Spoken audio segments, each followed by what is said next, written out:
আমি এখানে যে জিনিসগুলো দেখাচ্ছি এগুলো দিয়ে আমি লেয়ার লেয়ার অন তৈরি করব।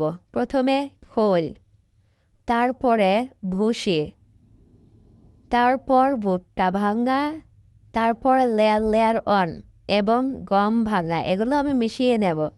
প্রথমে খোলটা ব্লেন্ডারে দিয়ে আমি ব্লেন্ড করে নেব, কারণ এগুলো একটু দলা দলা ছিল, তাই ব্লেন্ড করে নিয়ে গুঁড়ো করে নিলাম।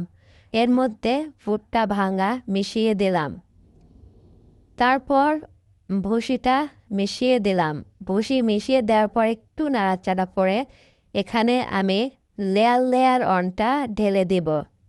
তারপরে এটাও একটু মিশিয়ে নেব। মিশিয়ে নেওয়ার পরে এখানে আমি যেটা গম ভাঙা ছিল সেই গম ভাঙাটা দিয়ে দেব। গম ভাঙা দিয়ে দেওয়ার পরে আবার আমি মিশিয়ে নেব। আমার ডিশের মধ্যে আর ছিল না, তাই আমি খাদ্যগুলো টেবিলের উপর ঢেলে নিয়েছি। টেবিলের উপর ঢেলে দেওয়ার পরে ধানের গুঁড়ো এবং ডিমের খোসা দিয়ে এগুলো ভালোভাবে নেড়ে কন্টেনারে ভরে রাখবো।